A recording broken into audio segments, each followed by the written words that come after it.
Hello everyone, welcome to Shiksha class. TNTET 2025 ஆன online application வந்து start ஆயிருச்சு. So அதை எப்படி பிழை இல்லாமல் விண்ணப்பிப்பது அப்படின்றத ரொம்ப கிளியராக இந்த வீடியோவில் பார்ப்போம். இது அப்ளை பண்ணுறப்போ உங்களுக்கு என்னென்ன டாக்குமெண்ட்ஸ் வந்து அப்லோட் பண்ணணும், அதுக்கான அப்ளிகேஷன் ஃபீ எவ்வளோ, அண்ட் இம்பார்ட்டண்டான டேட்ஸ் என்ன, எலிஜிபிலிட்டி என்ன, இதெல்லாத்தையும் பற்றி நான் கிளியராக உங்களுக்கு எக்ஸ்பிளைன் பண்ணுறேன்.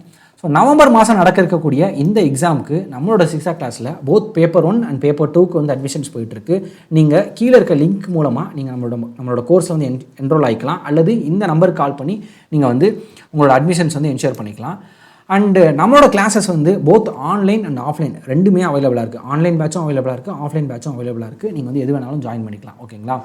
அண்டு இதற்கு தேவையான ஸ்டடி மெட்டீரியல். ஸோ ஸ்டடி மெட்டீரியலை பொறுத்தளவுக்கு நம்மளோட கல்வியல் உளவியல் புத்தகம் வந்து தமிழ் வழியிலையும் இருக்குது, ஆங்கில வழியிலும் இருக்குது. உங்களுக்கு எது தேவைப்படுதோ அதை நீங்கள் வந்து பர்ச்சேஸ் பண்ணிக்கலாம். இது வந்து உங்களோட வீட்டுக்கே வந்து கொரியர் பண்ணுவோம் நம்மளோட கோர்ஸில் நீங்கள் ஜாயின் பண்ணுறப்போ. ஸோ இந்த டெட்டு பேப்பர் 1 அண்ட் பேப்பர் 2 ரெண்டுக்குமே வந்து இதில் வந்து கொடுத்துருக்காங்க. ஸோ இந்த அப்ளிகேஷனுக்குள்ளே போகிறப்போ ரெண்டுக்குமே செப்பரேட்டான லிங்க் கொடுத்துருக்காங்க. இந்த வீடியோ வந்து பேப்பர் 1 பற்றினது. பேப்பர் 2க்கு நான் தனியாக ஒரு வீடியோ மேக் பண்ணி போடுறேன். ஸோ பேப்பர் 1 அப்ளை பண்ணுறப்போ இந்த லிங்க் வந்து நான் கீழே கொடுத்துருக்கேன். அதுக்கு முன்னாடி நம்ம தெரிஞ்சிருக்க வேண்டியது என்ன அப்படின்னா, இம்பார்ட்டண்ட்டான டேட்டு செப்டம்பர் 8ஆம் தேதி தான் கடைசியான நாள். ஸோ இது அப்ளை பண்ணுறதுக்கு பிஃபோர் 5 மணிக்கு முன்னாடி நீங்கள் அப்ளை பண்ணியிருக்கணும். ஸோ முடிஞ்சளவு செப்டம்பர் மாதத்துக்கு முன்னாடியே வந்து நீங்கள் அப்ளை பண்ணிடுங்க. ஏன்னா வந்து கடைசி நேரத்தில் வெப்சைட் வந்து டவுன் ஆகும். அந்த மாதிரி சிக்கல்கள் வேண்டாம், ஓகேங்களா. ஸோ அண்ட் அதே மாதிரி எலிஜிபிலிட்டி வைஸ் பார்த்தோம் அப்படின்னா மினிமம் ஏஜ் வந்து 18, மேக்ஸிமம் ஏஜ் வந்து அப்பர் ஏஜ் லிமிட் கிடையாது. ஸோ எஜுகேஷனல் குவாலிஃபிகேஷன் வந்து பார்த்தோம் அப்படின்னா மினிமம் 12th முடிச்சிருக்கணும். அதாவது 12th முடிச்சுட்டு அதுக்கப்புறம் நீங்கள் வந்து பேச்சுலர் ஆஃப் எலிமெண்ட்ரி எஜுகேஷன் அல்லது டிப்ளமோ இன் எலிமெண்ட்ரி எஜுகேஷன் வந்து முடிச்சிருக்கணும். ஸோ இதுதான் வந்து உங்களோட எஜுகேஷனல் குவாலிஃபிகேஷன். அண்ட் நீங்கள் bachelor of elementary education 4 years படிக்கிறீங்க, டிகிரி படிக்கிறீங்க அப்படின்னா ஃபைனல் இயர்லேயே நீங்கள் அப்ளை பண்ண முடியும். அதே மாதிரி தான் diploma of elementary education 2 year degree படிக்கிறீங்க அப்படின்னா ஃபைனல் இயர்லேயே உங்களால் வந்து அப்ளை பண்ண முடியும். ஸோ இப்போ வந்து நம்ம அப்ளிகேஷனுக்குள்ளே போவோம். ஸோ பேப்பர் 1க்கான லிங்க் வந்து நான் கீழே கொடுத்துருக்கேன், டெட்டு பேப்பர் 1க்கு. ஸோ கிளிக் பண்ணி அப்போ இப்படி ஒரு பேஜ் ஓப்பன் ஆகும். உங்களுக்கு வந்து இமெயில் ஐடி, மொபைல் நம்பர் ரெண்டுமே கேட்பாங்க. கொடுத்துட்டு அதுக்கான ஓடிபி வந்து என்டர் பண்ணணும்.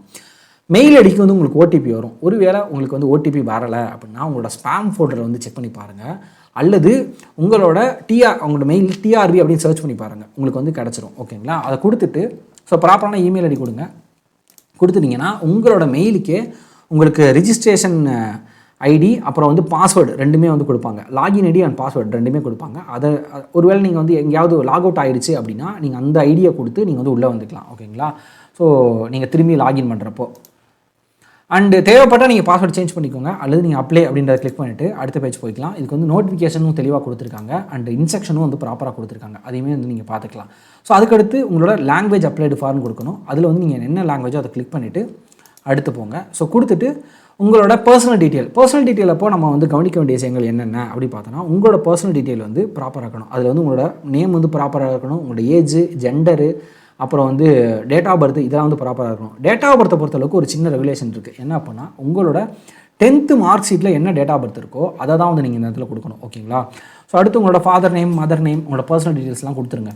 கொடுத்த பின்னாடி உங்களோட கம்யூனிட்டி டீட்டெயில்ஸ் கொடுக்கணும். ஸோ கம்யூனிட்டி டீட்டெயில்ஸை பொறுத்தளவுக்கு நீங்கள் ஜென்ரல் கேட்டகரியாக இருக்கும் பட்சத்தில் கம்யூனிட்டி டீட்டெயில்ஸ் வந்து தேவைப்படாது. ஒருவேளை நீங்கள் ரிசர்வ்டு கேட்டகரிக்குள்ள வரீங்க அப்படின்னா இதில் ஏதோ ஒரு கேட்டகரி சூஸ் பண்ணிவிட்டு இதில் வந்து நீங்கள் அந்த கேட்டகரிக்கான டீட்டெயில்ஸ் வந்து கொடுக்கணும். ஸோ கம்யூனிட்டி டீட்டெயில்ஸ் வந்து உங்களோட கம்யூனிட்டி சர்டிஃபிகேட் அப்லோட் பண்ணணும், உங்களோட கம்யூனிட்டி சர்டிஃபிகேட் நம்பரு, உங்களோட கம்யூனிட்டி சர்டிஃபிகேட் யார் இஷ்யூ பண்ணியிருக்கா, அண்டு அந்த இஷ்யூ பண்ண டேட், இது எல்லாமே உங்களோட கம்யூனிட்டி சர்டிஃபிகேட்லேயே இருக்கும். ஒருவேளை உமன் கேண்டிடேட்டாக இருக்கீங்க அப்படின்னா உங்களுக்கு ஒரு குழப்பம் வரலாம். சம்டைம் வந்து என்னோட ஹஸ்பண்ட் பேரில் இருக்க கம்யூனிட்டி சர்டிஃபிகேட் யூஸ் பண்ணுறதா, இல்லை அப்பா பேரில் இருக்க கம்யூனிட்டி சர்டிஃபிகேட் யூஸ் பண்ணுறதா சரி. ஸோ அப்பா பேரில் இருக்க கம்யூனிட்டி சர்டிஃபிகேட் தான் நீங்கள் யூஸ் பண்ணணும், ஓகேங்களா. ஸோ அடுத்து ஜென்ரலாக தான் நீங்கள் வந்து அப்லோட் பண்ண தேவையில்லை, அந்த டீட்டெயிலும் கொடுக்க தேவையில்லை, ஜென்ரல்னு கொடுத்துட்டு போயிடலாம். அடுத்து உங்களோட கம்யூனிகேஷன் அட்ரஸ், நீங்கள் எந்த அட்ரஸ் கொடுக்க போகிறீங்க அப்படின்றத கொடுத்துட்டு பர்மனெண்ட் அட்ரஸ் இருந்துச்சு அப்படின்னா அதையும் நீங்கள் கொடுத்துக்கோங்க. ஸோ நெக்ஸ்ட்டு போய்க்கலாம். நெக்ஸ்ட்டு போன பின்னாடி ஒருவேளை நீங்கள் டிஃப்ரெண்ட்லி ஏபிள்டு அப்படின்னா அதுக்கான டீட்டெயில்ஸ் வந்து கொடுக்கணும். ஸோ அதில் வந்து உங்களோட category of disability, PW category, இந்த விஷயங்கள்லாம் நீங்கள் ஃபில் பண்ணுற மாதிரி இருக்கும். அப்படி இல்லை அப்படின்னா நீங்கள் வந்து இல்லை அப்படின்னு கொடுத்துட்டு நெக்ஸ்ட் பேஜ் வந்து போய்க்கலாம். ஸோ நெக்ஸ்ட் பேஜில் இந்த லிங்கை கிளிக் பண்ணிவிட்டு சப்மிட் கொடுத்துருங்க. கொடுத்தீங்க அப்படின்னா உங்களோட குவாலிஃபிகேஷன் வந்து கொடுக்கணும். குவாலிஃபிகேஷனை பொறுத்தளவுக்கு நீங்கள் 10th 12th அப்புறம் வந்து உங்களோட நீங்கள் அடுத்து என்ன முடிச்சிருக்கீங்க இதெல்லாம் வந்து நீங்கள் இந்த டிக் பண்ணணும் ஃபஸ்ட்டு. ஸோ எதெல்லாம் டிக் பண்ணுறீங்களோ அதுக்கான டீட்டெயில்ஸை வந்து கீழே கொடுக்கணும், ஓகேங்களா. ஸோ கொடுத்துட்டு ஃபஸ்ட்டு உங்களோட 10th சர்டிஃபிகேட்டோட டீட்டெயில்ஸ், ஸோ 10th சர்டிஃபிகேட்டோட சர்டிஃபிகேட் நம்பர் சர்டிஃபிகேட்லேயே இருக்கும். அண்டு உங்களோட மோட் ஆஃப் ஸ்டடி, என்ன மோடில் வந்து படிச்சிருக்கீங்க, அதாவது ரெகுலரில் பண்ணிருக்கீங்களா இல்லை ப்ரைவேட்டில் பண்ணிருக்கீங்களா, ஸோ அதுக்கப்புறம் வந்து name of the board, state போர்டா இல்லை மெட்ரிகுலேஷனா, சிபிஎஸ்சியா, ஐசிஎஸ்சியா, இதெல்லாம் வந்து கொடுக்கணும். நீங்கள் எந்த போர்டில் படிச்சிருக்கீங்க. அப்புறம் வந்து என்ன லாங்குவேஜ், பார்ட் 1 லாங்குவேஜ் என்ன, அப்புறம் தமிழ் மீடியம் படிச்சிருக்கீங்களா இல்லை இங்கிலீஷ் மீடியமில் படிச்சிருக்கீங்களா அப்படின்னு சொல்லிட்டு. ஸோ பார்ட் 1 லாங்குவேஜ்னா அப்படின்னா நீங்கள் வந்து தமிழில் ஒரு மீடியமாக எடுத்து படிச்சிருக்கீங்க அப்படின்றது வந்து இந்த இடத்துல கேட்பாங்க. அல்லது நீங்கள் என்ன மீடியம் அப்படின்றது. ஸோ நீங்கள் ஓவராலாக தமிழ் மீடியமா இல்லது இங்கிலீஷ் மீடியமா, அதுதான் வந்து மீடியம் அப்படின்னு சொல்கிறது. அதுக்கப்புறம் உங்களோட year of passing and month of passing, எந்த மந்த் அண்ட் இயரில் நீங்கள் பாஸ் பண்ணியிருக்கீங்க அப்படின்றது உங்கள் சர்டிஃபிகேட்டில் இருக்கும். அதை நீங்கள் ப்ராப்பராக கொடுக்கணும். ஓகேங்களா. அடுத்து பர்சன்டேஜ். ஒரு சில பேருக்கு வந்து பர்சன்டேஜ் கால்குலேட் பண்ணுற இஷ்யூ வரும். ஸோ நான் கீழே பர்சன்டேஜ் கால்குலேட் பண்ணுறதுக்கான லிங்க் கொடுத்துருக்கேன். அதை கிளிக் பண்ணி பர்சன்டேஜ் வந்து கால்குலேட் பண்ணிக்கோங்க. ஓகேங்களா. ஸோ அடுத்து லைக் ஹையர் செகண்டரிலையும் அதே மாதிரி தான் உங்களோட எல்லா டீட்டெயிலையும் கொடுத்துட்டு கடைசியாக இன்னொரு விஷயம் ஒன்றும் கேட்பாங்க இந்த இடத்துல. என்ன அப்படின்னா உங்களோட month and year of passing கேட்டுட்டு பீரியட் ஆஃப் ஸ்டடி அப்படின்னு சொல்லி கேட்பாங்க. பீரியட் ஆஃப் ஸ்டடின்னு பார்த்தோம் அப்படின்னா நீங்கள் எந்த பீரியட்லேருந்து எந்த பீரியட் வரைக்கும் படிச்சிருக்கீங்க, 12th அப்படின்னு சொல்லிட்டு 2 வருஷம் படிச்சிருப்போம், அது எந்த பீரியட்லேருந்து எந்த பீரியட் வரைக்கும். அப்புறம் இங்கேயுமே பர்சன்டேஜ் ஆஃப் மார்க்ஸ் இதெல்லாம் வந்து கொடுத்துருக்கணும். ஸோ இதுக்கடுத்து உங்களோட டிப்ளமோ டீட்டெயில்ஸ் வந்து நீங்கள் கொடுக்குறப்போ நீங்கள் அது டோட் ரெகக்னைஸ்டா அப்படின்றத வந்து கேட்பாங்க. அது ஸோ அதையும் வந்து நீங்கள் ஃபில் பண்ணிக்கணும். அண்ட் எந்த இன்ஸ்டியூஷனில் படிச்சிங்க அண்ட் அதுக்கான டீட்டெயில்ஸ். அங்கேயுமே பீரியட் ஆஃப் ஸ்டடி. ஸோ இதில் வந்து ஏதாவது தப்பு பண்ணிங்க அப்படின்னா சப்மிட் ஆகாது, எரர் காட்டும். ஸோ அப்போது அதையுமே வந்து நீங்கள் ப்ராப்பராக கொடுத்துருக்கணும். ஓகேங்களா. ஸோ அடுத்து பர்சன்டேஜ் ஆஃப் மார்க்ஸு. ஸோ அதே மாதிரி தான் இந்த இடத்துல 4 year bachelor of elementary education. So அந்த இடத்துல நீங்கள் ஃபைனல் இயர் படிக்கிறப்பயே நீங்கள் வந்து அப்ளை பண்ண முடியும். அதுக்கு தான் இந்த இடத்துல வந்து ஆர்யூ ஃபைனல் இயர் அப்படின்னு சொல்லி கேட்டிருக்காங்க. ஒருவேளை எஸ் அப்படின்னா எஸ் கொடுத்துட்டு நீங்கள் வந்து போகலாம். எஸ் கொடுக்கும் பட்சத்தில் நீங்கள் போனோஃபைட் சர்டிஃபிகேட் வந்து அப்லோட் பண்ணுற மாதிரி இருக்கும். ஓகேங்களா. அடுத்து உங்களோட நேம் ஆஃப் த டிகிரி, அது யூஜிசி ரெகக்னைஸ்டு இன்ஸ்டியூஷனா, இதெல்லாம் வந்து நீங்கள் கொடுத்துருக்கணும். ஓகேங்களா. So month and year of passing இதெல்லாம் கொடுத்துட்டு ஸோ ஃபைனலாக நீங்கள் எந்த இன்ஸ்டியூஷன் இதெல்லாம் வந்து பிக் பண்ணிக்கோங்க. இதே மாதிரி தான் DTEd, diploma in elementary education, அதுக்கும் வந்து இதே ரெகுலேஷன்ஸ் தான். நீங்கள் வந்து அதை கொடுத்துட்டு நெக்ஸ்ட்டு எங்களோட எக்ஸாமினேஷன் பர்டிகுலர், நீங்கள் எந்த சிட்டியில் எக்ஸாம் எழுத போகிறீங்க அப்படி சொல்லிட்டு ஆல்மோஸ்ட் உங்களுக்கு எந்த பக்கத்தில் எந்த சிட்டி இருக்கோ அதை வந்து கிளிக் பண்ணிக்கோங்க. அதில் வந்து நீங்கள் வந்து கொடுத்துட்டு அடுத்து இந்த டிபார்டு, இந்த அதுக்கப்புறம் வந்து கிரிமினல் கேஸ் டீட்டெயில்ஸ் இதெல்லாம் ஒரு வேளை இருந்துச்சுன்னா கொடுத்துக்கோங்க. அல்லது நோ கொடுத்துட்டு நீங்கள் அடுத்து போய்க்கலாம். அதை பற்றி கவலைப்பட தேவையில்லை. அடுத்து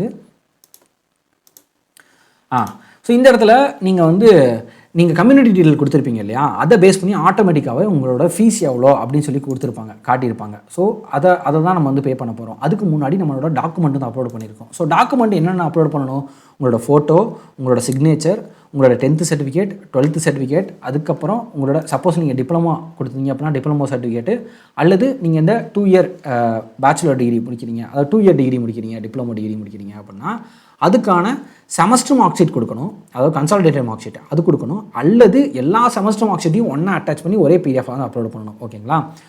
ஒருவேளை நீங்கள் ஃபைனல் இயரில் படிக்கிறீங்க அப்படின்னா போனஃபைட் சர்டிஃபிகேட்டோட ஃபார்மேட் டவுன்லோட் பண்ணி அதை வந்து நீங்கள் அப்லோட் பண்ணணும். அதை வந்து உங்களோட காலேஜில் வந்து சைன் வாங்கி. ஓகேங்களா. அதுக்கான ஃபார்மேட் வந்து நான் கீழே கொடுக்குறேன், போனஃபைட் சர்டிஃபிகேட்டோட ஃபார்மேட். அண்ட் அதே மாதிரி தான் உங்களோட பேச்சுலர் ஆஃப் எலிமெண்ட்ரி எஜுகேஷனுக்கும் அதுக்குமே அதே தான். அண்ட் அதே மாதிரி கான்ட்ராக்ட் சர்டிஃபிகேட், ஒருவேளை நீங்கள் அதாவது லாஸ்ட்டாக படித்த இன்ஸ்டியூஷனில் நீங்கள் வந்து கான்ட்ராக்ட் சர்டிஃபிகேட் வாங்கியிருக்கணும். அல்லது டிசி நீங்கள் வந்து வச்சுருந்தீங்க அப்படின்னா அதை அப்லோட் பண்ணிக்கலாம். ஒருவேளை உங்கள்கிட்ட டிசி இல்லை அப்படின்னா இந்த கான்ட்ராக்ட் சர்டிஃபிகேட்டோட ஃபார்மேட்டோட டவுன்லோட் பண்ணி அதை வந்து நீங்கள் அப்லோட் பண்ணணும். அதை வந்து சைன் வாங்கி அது வந்து நீங்கள் லாஸ்ட்டாக படித்த இன்ஸ்டியூஷனில் வாங்கணும் அப்படி சொல்லி கொடுத்துருக்காங்க. TC from last studied college அல்லது இன்ஸ்டியூஷன் அப்படி சொல்லி கொடுத்துருக்கோம். ஸோ டிசிக்கு அப்புறம் நீங்கள் வந்து கேரக்டர் சர்டிஃபிகேட் வந்து அப்லோட் பண்ணணும். கேரக்டர் சர்டிஃபிகேட்னு தனியாக ஒரு ஃபார்மேட் இருக்குது, அதை நான் கீழே கொடுத்துருக்கேன், டவுன்லோட் பண்ணிக்கோங்க. ஸோ இந்த சர்டிஃபிகேட்டில் நீங்கள் என்ன பண்ணணும், கெசட்டட் ஆஃபீஸர்கிட்ட சைன் வாங்கி அப்லோட் பண்ணணும். கெசட்டட் ஆஃபீஸர் அப்படின்னா எதர் ஒரு கவர்மெண்ட் ஸ்கூல் அல்லது கவர்மெண்ட் காலேஜஸில் இருக்க அந்த ஹெச்எம் க்ரீன் இங்கில் சைன் போடுவாங்க இல்லையா அவங்க, அல்லது கவர்மெண்ட் டாக்டர்ஸ் யாரெல்லாம் க்ரீன் இங்கில் சைன் போடுவாங்களோ அவங்களாம் வந்து போய்க்கலாம். ஸோ அவங்கள்ட்ட சைன் வாங்கிட்டு இதை வந்து அப்லோட் பண்ணணும். ஸோ அவங்க தான் கெசட்டட் ஆஃபீஸர் அப்படின்னு சொல்லுவாங்க. அடுத்து ஃபோட்டோ, அதாவது ஒரு ஃபோட்டோ இருக்க மாதிரி ஒரு ஐடி கார்டை வந்து அப்லோட் பண்ணணும். ஸோ இவ்வளோ தான் வந்து உங்களோட அப்ளிகேஷன் ப்ராசஸ். இதுக்கடுத்து நீங்கள் வந்து ஃபீ பே பண்ணுற மாதிரி இருக்கும். ஃபீ பே பண்ணுறப்போ உங்களோட ஜிபேயில் வந்து பே பண்ண முடியாது மோஸ்ட்லி. ஸோ உங்களோட கார்டு வச்சு, ஏடிஎம் கார்டு அல்லது டெபிட் கார்டு அல்லது கிரெடிட் கார்டு வச்சு அல்லது நெட் பேங்கிங் வச்சு வந்து அப்லோட் பண்ணணும். ஒருவேளை அப்லோட் பண்ணுறப்ப ஏதாவது எரர் இருந்துச்சு அப்படின்னா கொஞ்சம் நேரம் கழிச்சு அப்லோட் பண்ணுங்கள். சப்போஸ் பேமெண்ட்டு கிரெடிட் பண்ணிட்டாங்க, உங்களுக்கு அப்ளிகேஷன் ஆகலை அப்படின்னா வெயிட் பண்ணுங்கள். At least minimum 24 to 48 hours wait பண்ணிவிட்டு அதுக்கப்புறம் வந்து அதை ப்ரொசீட் பண்ணுங்கள். ஓகேங்களா. அகைன் வந்து அதை ட்ரை பண்ணாதீங்க. ஓகேங்களா. அண்ட் அப்ளை பண்ணுறப்போ உங்களுக்கு எந்த டவுட் இருந்தாலும் நீங்கள் தாராளமாக கமெண்ட் பண்ணுங்கள், நான் வந்து சால்வ் பண்ணுறேன். நம்மளோட சிசா கிளாஸில் TNTET பேப்பர் 1 அண்ட் பேப்பர் 2 ரெண்டுக்குமே வந்து கிளாஸஸ் போயிட்டுருக்கு. So both online batch and offline batch ரெண்டுமே அவைலபிளாக இருக்குது. நீங்கள் வந்து என்ஜாய் பண்ணிக்கோங்க. இதுக்கான மெட்டீரியல்ஸும் அவைலபிள். ஸோ ஏர்லியாக படிக்க ஸ்டார்ட் பண்ணுங்கள். So all the best for your preparation. Happy learning. Thank you.